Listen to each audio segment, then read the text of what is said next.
MP set का official notification release out हो चुका है, तो कंप्लीट डिटेल्स के लिए इस वीडियो को अंत तक जरूर देखिएगा। नमस्कार, मैं हूं आशिता मैम, आपकी लाइफ साइंस एजुकेटर, और आज मैं डिस्कस करने वाली हूं इस कंप्लीट डिटेल्स के बारे में। तो चलिए स्टूडेंट स्टार्ट करते हैं। जैसे कि आप देख सकते हैं कि मेरे सामने यहाँ पर एमपी सेट का कंप्लीट नोटिफिकेशन का जो पीडीएफ है वो मौजूद है। अब इसमें किन डिटेल्स पर हमें ध्यान देना है, तो सबसे पहले आपके लिए जो सबसे इंपॉर्टेंट हाईलाइटिंग पॉइंट है वो है कि परीक्षा तिथि कब होने वाली है। तो परीक्षा तिथि यानी कि जो आपका डेट ऑफ एग्जामिनेशन है वो आपका 11 जनवरी होने वाला है 2026, यानी कि अगले साल ये एग्जामिनेशन होगा। और अगर हम बात करें ऑनलाइन आवेदन के बारे में, तो जो लास्ट डेट है स्टूडेंट्स वो है आपका 20 नवंबर। तो यहाँ पर आपका लास्ट में मेंशन्ड भी है, इस चीज को आपको ध्यान रखना है। अब इसमें अगर हम लोग बात करें स्टूडेंट्स फर्दर कि और क्या क्या चीजें हैं, तो यहाँ पर इन्होंने मेंशन कर रखा है कि जो इनकी ऑफिशियल वेबसाइट है वो कौन सी है। तो ऑफिशियल वेबसाइट में आप जैसे कि देख सकते हैं, दैट इज www.mponline.gov.in, ये इनकी ऑफिशियल वेबसाइट है। इस पर आप विजिट करके जो इनका पीडीएफ है स्टूडेंट्स उसको भी डाउनलोड कर सकते हैं। अदरवाइज यहाँ पर जो दूसरा आपके सामने एक और वेबसाइट मेंशन है, इस पर भी आप विजिट कर सकते हैं। इसके बाद स्टूडेंट्स अगर हम लोग यहाँ पर आगे बढ़े, तो यहाँ देखिए लिखा है महत्वपूर्ण तिथि एवं परीक्षा शुल्क। तो आपकी जो डेट्स है, इंपॉर्टेंट डेट्स, और क्या जो फीस रहेगी स्टूडेंट्स उसके बारे में बताया गया है। तो ऑनलाइन आवेदन जो इसकी स्टार्टिंग डेट है स्टूडेंट्स वो आपका 25 अक्टूबर से स्टार्ट हो जाएगा। और अगर हम लास्ट डेट यानी कि अंतिम तिथि की बात करें तो वो आपका 20 नवंबर है स्टूडेंट्स। यहाँ अगर हम बात करें कि जो करेक्शन विंडो ओपन होगी वो आपका 30 अक्टूबर से लेके 22 नवंबर तक होगी। अब इसमें बात करते हैं स्टूडेंट्स प्राइस के बारे में।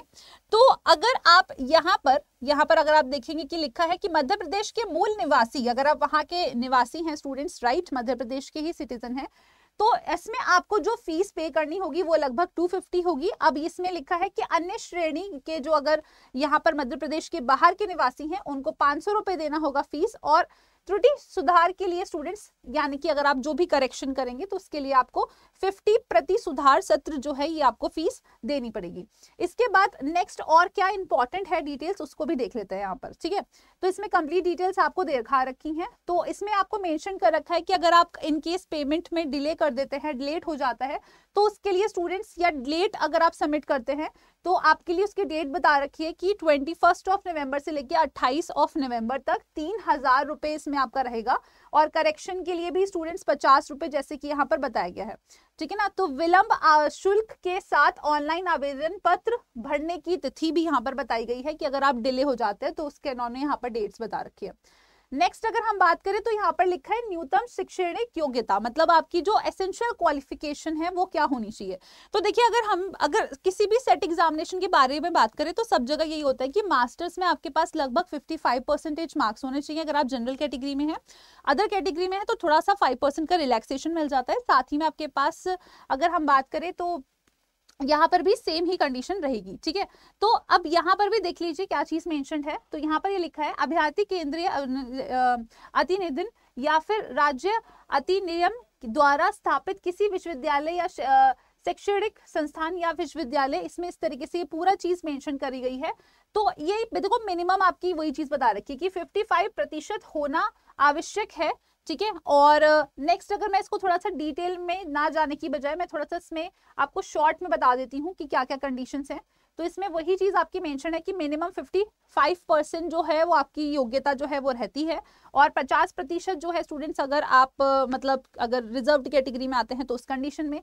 और साथ में इन्होंने यहाँ पर ये भी बताया है कि अगर आपकी पीएचडी जो है वो भी कंप्लीट हो चुकी है तो भी आप यहाँ पर साथ ही में अप्लाई कर सकते हैं। तो इस नोटिफिकेशन में आप थोड़ा सा डिटेल में जाके इसको पढ़ सकते हैं, ठीक है। अच्छा आगे चलते हैं स्टूडेंट्स, आयु संबंधी सूचना। तो यानी कि एज लिमिट यानी कि अपर एज लिमिट कोई है क्या स्पेसिफिक, तो इसमें एज सच कुछ नहीं है। तो इसमें लिखा है आयु सीमा का कोई बंधन नहीं है, यानी कि अपर एज लिमिट कुछ नहीं है। तो आप डेफिनेटली यहाँ फॉर्म भर सकते हैं। आरक्षण के संबंध में निर्देश, तो भाई इसमें देखो सीधी सी बात यही है, हर एक स्टेट का यही रूल होता है कि अगर आप उस स्पेसिफिक स्टेट के बिलोंग करते हैं तो आपका आरक्षण लगेगा। अगर आप किसी दूसरे अन्य स्टेट में हैं और आप जो कह सकते हैं अदर कैटेगरीज में बिलोंग करते हैं, आपको लगता है कि हमें रिजर्वेशन मिलेगा वहां पर, तो ऐसा नहीं होगा। स्टेट वाले कैंडिडेट्स को जो कि रिजर्व कैटेगरी में है उन्हें ही रिजर्वेशन मिलेगा, बाकी सबको अदर कैटेगरी की तरह कंसिडर करा जाएगा। तो इस कंडीशन में आप ध्यान रखिएगा कि अगर आप जनरल कैटेगरी के हैं, ठीक है ना, तो आपको जो 55% मार्क्स जो हैं आपके पास अपने ग्रेजुएट जो मास्टर्स है उसमें होने चाहिए। और अगर आप अदर कैटेगरी के हैं तो इसमें रिलैक्सेशन मिलेगा, बट अगर आप अदर कैटेगरी और अदर स्टेट के हैं तो भी आप जनरल कैटेगरी में ही काउंट होंगे। तो यही चीज आपको इसमें स्टूडेंट्स पूरी की पूरी डिटेल में बताई गई है। इसी चीज को आप लोग यहाँ पर एक बार देख भी सकते हैं, रिजर्वेशन और इन सब के बारे में दे रखा है। अब इसके बाद स्टूडेंट्स यहाँ पर लिखा है परीक्षा योजना, कैसे आपका एग्जामिनेशन होने वाला है। तो आपका जो ये पेपर है स्टूडेंट्स, ये पूरा का पूरा 3 घंटे का होगा।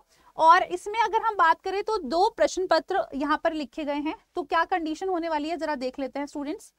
तो आपका यहाँ पर अगर हम कंडीशन के बारे में बात करें तो आप देख सकते हैं कि जो प्रथम पत्र है उसमें आपके 50 प्रश्न होंगे और सभी के सभी आपके अनिवार्य हैं। 100 आपके जो मार्क्स का ये रहेगा। नेक्स्ट अगर हम बात करें जो दूसरा आपका पेपर होगा वो लगभग 100 प्रश्न का होगा, सभी इसमें भी कंपलसरी हैं। 200 नंबर का ये रहेगा और 3 घंटे का आपका ये पेपर रहेगा, यानी कि लगभग 180 मिनट का। तो बिल्कुल जैसे यूजीसी वाले पेपर में होता है पेपर 1 पेपर 2, उसी प्रकार से आपका ये पेपर रहेगा। नेक्स्ट अगर हम बात करें स्टूडेंट्स, यहाँ पर तो लिखा है प्रश्न पत्र का माध्यम। तो प्रश्न पत्र हिंदी और अंग्रेजी दोनों माध्यम में होगा, तो इसमें आपको लैंग्वेज का बैरियर नहीं आएगा। भाषा विषय का प्रश्न पत्र संबंधित भाषा में होगा, तो इसमें अगर रीजनल लैंग्वेज है तो वो रीजनल लैंग्वेज भी मौजूद रहेगी। प्रश्न पत्र में संरचना व अनुवाद की विसंगति की स्थिति में हिंदी में लिखे प्रश्न को ही विरायत दी जाएगी। तो देखो अगर इनकेस कोई भी डिस्क्रिपेंसी या कुछ लगता है एरर है तो हिंदी में जो लिखा है वो ही सही माना जाएगा, जो इसमें यहाँ पर मेंशन्ड है। अंकन योजना स्टूडेंट्स, तो यानी कि मार्क्स डिस्ट्रीब्यूशन किस तरीके से है, तो हर एक प्रश्न के लिए आपके जो 2 नंबर है स्टूडेंट्स वो यहाँ पर अलॉट करे गए हैं और यहाँ पर कोई सी भी आपकी नेगेटिव मार्किंग नहीं है, यानी कि नो नेगेटिव मार्किंग वाला पेपर है आपका, ये चीज आपको ध्यान रखना है। और सबसे बड़ी चीज मैं आपको बताना चाहूंगी, फॉर्म फिलिंग भले ही ऑनलाइन है बट आप जब पेपर देंगे स्टूडेंट्स तो दैट इज योर ऑफलाइन। तो ऑफलाइन में आपको OMR शीट में अपना जो आंसर है उसको मार्क करना होगा, तो ये चीज आपको ध्यान रखनी है। इसके बाद अगर हम आगे बात करें तो यहाँ क्या लिखा है, परीक्षा के विषय से विषय एवं कोड। तो अब स्टूडेंट्स जो आपके सब्जेक्ट्स है क्या वो इसमें इंक्लूडेड है या नहीं, तो साइंस वाले स्टूडेंट्स जरूर ध्यान से सुनिए, साइंस के इसमें सब्जेक्ट्स है, कोड क्या है वो भी देख लीजिए।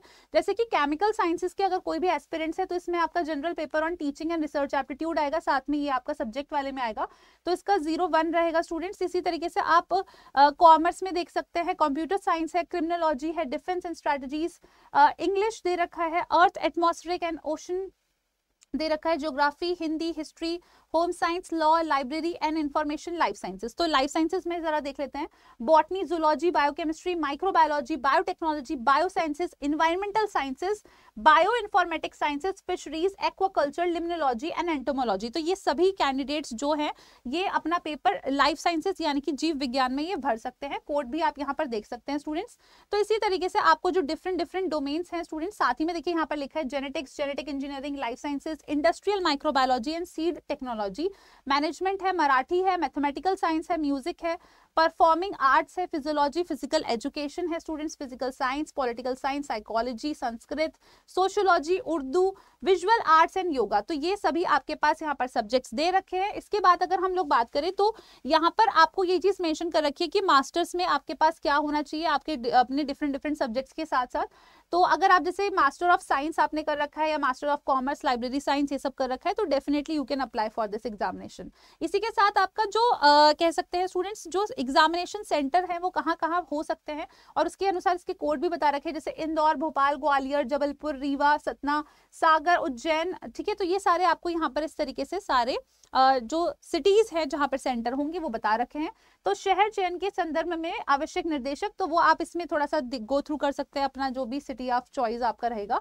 और यहाँ पर स्टूडेंट्स वही चीज बताई गई है पाठ्यक्रम संबंधी जो निर्देशक इन्होंने दिए हैं कि यहाँ पर आपका ऑब्जेक्टिव टाइप क्वेश्चंस होंगे जिसमें आप लोगों को क्या देखने को मिलेगा, मल्टीपल चॉइस क्वेश्चंस होंगे, matching, true false, assertion, reason type के आपको क्वेश्चंस जो हैं वो देखने को मिल जाएंगे। और यहाँ मैं फिर से बता रही हूँ कि OMR में आपको फिल करना है, कंप्यूटर बेस्ड पेपर नहीं होने वाला ये आपका। इसके बाद स्टूडेंट्स अगर हम लोग देखेंगे तो यहाँ आपको जो सिलेबस के रिगार्डिंग है वो भी डिटेल दे रखी है कि name of the subject syllabus is available in the language, यानी कि सभी के जो सिलेबस है वो इंग्लिश और हिंदी में दिए गए हैं। अब जैसे लाइफ साइंसेज वाले एस्पिरेंट्स हैं, मैं उनके लिए बात कर लेती हूँ। तो यहाँ पर आप देखेंगे जो लाइफ साइंसेज वाले एस्पिरेंट्स हैं उनका जो सिलेबस है it is given in English इनकी ऑफिशियल वेबसाइट पर। और जहां तक मुझे लग रहा है देखो CSIR से रिलेटेड ही होगा, तो आप उसके जाके एक बार देख भी सकते हैं। और दूसरी चीज अगर हम लोग यहाँ पर देखें स्टूडेंट्स, तो यही कंप्लीट डिटेल्स जो है आपको बताई गई हैं। अगेन ये आपका यहाँ पर बताया गया है कि प्रथम एवं द्वितीय दोनों प्रश्नों में, अच्छा ठीक है, तो ये आपको बताया गया कि जो सिलेक्शन क्राइटेरिया है वो क्या रहेगा स्टूडेंट्स। तो अनारक्षित जो भी वर्ग रहेंगे उनके लिए लगभग 40% मार्क्स होने चाहिए, तो वो सेलेक्ट होंगे। और जो आरक्षित श्रेणी में आते हैं उनके लिए 35% है। तो न्यूनतम जो मार्क्स है ना स्टूडेंट्स वो यहाँ पर बताए गए हैं। और ये PDF में इस तरीके से आप इसको और भी ज्यादा अच्छे से देख सकते हैं। उसके बाद यहाँ नेक्स्ट बताया गया है प्रश्न पत्र के संबंध में आपत्ति आमंत्रण। ओके ठीक है, तो ये ठीक है, ये आप देख सकते हैं। इसमें जो मेन पॉइंट्स थे ना स्टूडेंट्स, मैंने आपको स्टार्टिंग में ही बता दिए। तो पूरा आर्टिकल आया तो हिंदी में है, तो अगर आप कंफर्टेबल है तो आप इसको अच्छे से पढ़ सकते हैं। ऑलराइट, और इसमें जो आपको इंपॉर्टेंट चीज ध्यान रखनी है कि भाई लास्ट डेट कब है, एग्जाम कब होने वाला है। एग्जाम आपका अगले साल जनवरी में होने वाला है, तो टाइम लिमिटेड है। बहुत हद तक लाइफ साइंसेज वालों का सिलेबस मिलता हुआ ही होगा, मतलब जैसे हम लोग अपना CSIR में पढ़ते हैं बिल्कुल उसी तरीके से होगा। तो जो केमिकल साइंस वाले एस्पिरेंट्स हैं उनके लिए भी बहुत अच्छी खबर है, क्योंकि उनके लिए भी यहाँ पर अपॉर्चुनिटी मौजूद है स्टूडेंट्स। तो इसी के साथ अगर आप में से कोई भी एस्पिरेंट ऐसा है जो कि तैयारी करना चाहता है, तो यहाँ पर मैं आपको बताना चाहूंगी स्टूडेंट्स कि आपके पास एक और सुनहरा मौका है। और वो मौका क्या है चलिए जानते हैं। तो देखते हैं स्टूडेंट्स यहाँ पर। तो सबसे पहले यहाँ अगर हम बात करें तो आप लोग सीधा अगर हमारी वेबसाइट पर विजिट करते हैं, दैट इज CSIR Under 24/7। तो इस ऑफिशियल जो हमारी वेबसाइट मौजूद है स्टूडेंट्स, यानी कि Under 24/7 की वेबसाइट, तो यहाँ पर आपको कुछ दिवाली स्पेशल ऑफर्स भी मिल रहे हैं। तो ऑल कोर्सेज पर आपको जाना है सिंपली CSIR नेट और लाइफ साइंसेज पे। तो यहाँ पर अगर हम बात करें तो मेगा पैक जो है स्टूडेंट्स, उसमें हमारे स्पेशल ऑफर चल रहा है फॉर दिवाली। तो हमारा जो बैच है जिसमें आप कह सकते हैं 6 मंथ का जो बैच रहता है वो 18 मंथ्स की वैलिडिटी के लिए स्टूडेंट्स आपके लिए अलॉटेड रहेगा यहाँ पर। और अगर हम लोग यहाँ पर बात करें तो आप इसमें अपना और एक्स्ट्रा डिस्काउंट के लिए यहाँ पर बाय नाउ पर क्लिक कर सकते हैं और सीधा यहाँ पर जो कूपन कोड है दैट इज YT13 इसको आप डाल सकते हैं। तो आप जैसे ये कूपन कोड अप्लाई करेंगे तो आपको ये और भी ज्यादा डिस्काउंटेड अमाउंट पे हमारा जो बैच है मिलेगा। स्पेशल इसलिए है स्टूडेंट्स क्योंकि part A, part B, part C as per your CSIR इसमें तीनों पार्ट्स कवर कराए जाते हैं।